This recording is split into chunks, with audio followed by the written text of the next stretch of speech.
जाहाथे आंखौ बयबो रायजो राजाफोरा अनसुंथाइ होनानै आंखौ बे खैफोदनिफ्राय आंखौ बासायो। थारैनो दुखुनांथाव संसार जाफुनायावनो सानसुमा बसुमतारिया गोब्राब बेरामजों नाख्रेबजानानै गोग्लैसोना दं। फारसेथिं न'खर सुंथानो रावबो गैया आरो फिसाज्लानि फरायनायाबो आद्रा जाहां जाहां। गोबां रां रुफा खरसा खालामना लोगोसेनो हा हु फाननानै गोबां खेब सानसुमा बसुमतारिनि बेरामखौ फाहामथाय होनो नाजादोंब्लाबो फाहामनो हायाखिसै।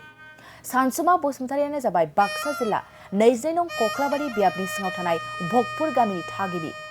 मिथिनाय बादिब्ला सानसुमा बसुमतारिया गोबाव समनिफ्रायनो आथिंनि गोब्राब बेरामाव गोग्लैनानै दं आरो थाबायनो हाया। बे समाव साबसिन फाहामथाय लानानै मोजाङाव फैफिननो लुबैदोंमोन सानसुमा बसुमतारिया, नाथाय माब्रै? सानसुमा बसुमतारिनि न'खरा रांखावरिनि आंखालजों नाख्रेबजानानै फारसेथिं जाखिनि रां रुफा आरो हा हु दंमोन बेखौ गावनि फाहामथाय लानायावनो फानजोबनो गोनांथि जाबाय।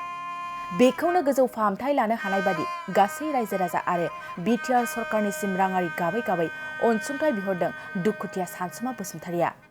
राङारि अनसुंथाइखौ सानसुमा बसुमतारिनि एकाउन्ट नाम्बार 3085105024 IFSC SBIN 00185557 आव हरनो हागोन। लोगोसेनो 8133898026 अनजिमायाव बिथांनि थासारिखौ खौरां लाहरनो हागोन। खुलुमबाय, आंनि मुङा सानसुमा बसुमतारि, भगपुर गामिनि आं बरपेटा बाक्सा डिस्ट्रिक्ट भगपुर गामिनि कख्लाबारि कनस्टिटुवेन्सि। आङो सासे बेरामाव भुगिनानै थानाय सुबुं। आंनि आथिङा थोंनैबो हिप जइन्ट थोंनैबो डेमेज जादों। थोंसे अपारेसन जाखांबाय।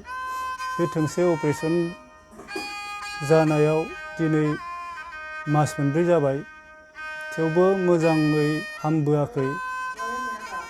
आरोबाव आङो बेनिफ्राय गोदानै सिकित्सा लानो थाखाय आंहा दा रांखावरिनि जोबोद आंखाल। आवगोलावबो जा एसे हा दं बेफोरखौ फाननानै सिकित्सा खालामनाय जादोंमोन। आंहा न'खराव रांखावरि आरजिग्रा रावबो सुबुं गैया। बिमा बिफा बुरै दङ, बोराय बुरै। दा रायजो राजानिफ्राय आङो अनसुंथाइ लुबैयो, जाहाथे आंखौ रायजो राजाफ्रा अनो, आंनि देहाया मोजां जाबोफिनो। बेखौ आं रायजो राजानाव खावलायबाय। बिटिआर सरकारखौ आं बेखौनो खावलायनो सानो, जाहाथे आंजों लोगोसे आंबायदि गोबां सुबुं बेरामिफोरखौबो अनसुंथाइफोर होनानै बेरामफोर फाहामनायाव हेफाजाब होथों। आंखौबो दिनैनि आंनि बेलायाव आङो अनसुंथाइ एसे मोनजानो लुगैयो बिटिआर गभर्नमेन्टनिफ्राय, मानगोनां प्रमद बर' सारनिफ्राय आं बेखिनिखौ खावलायो। आं बेमाराव गोलैनाया 9 मास जाबाय आरो अपारेसना आंनिया मास मोनब्रै जाबाय। मोजाङै रिजाल्ट आं दाबो मोननो हाथ'वाखै।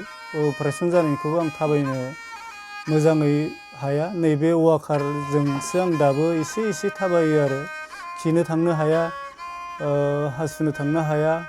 न' सिङावनो खिनाय हासुनाय खालामनो गोनां जायो। दुखु खस्थ' सोलिनानै दङ। फिसा सासेखौ गेदेरखौ माबायाव होदोंमोन, UN एकाडेमि राबां बर' बाजाराव। बिनि फरायनायाबो दिनै आद्रा थाहां थाहां जागासिनो दङ।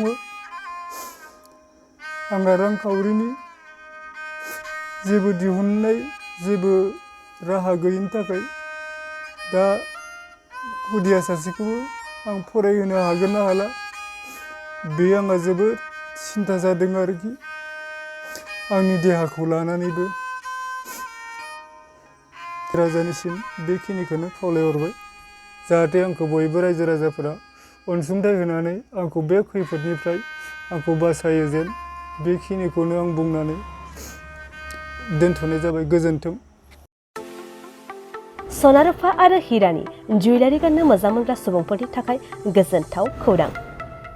दासान्दि फुजा बोथोरखाय खम बेसेनाव फानगासिनो MSCB जुवेलार्सआव सना रुफा आरो हिरानि समायना रमायना जोंख्लाबनाय जुवेलारिस। MSCB जुवेलार्सआव मोननो हागोन राजकोट जुवेलारि, कास्टिं जुवेलारि, कलकाता जुवेलारि, मेसिनजों बानायनाय जुवेलारि आरो आखाइजों बानायनाय जुवेलारि। लोगोसेनो हाबा हुखायाव गाननो थाखाय सना आरो हिरानि समायना जुवेलारिसफोरखौबो मोननो हागोन।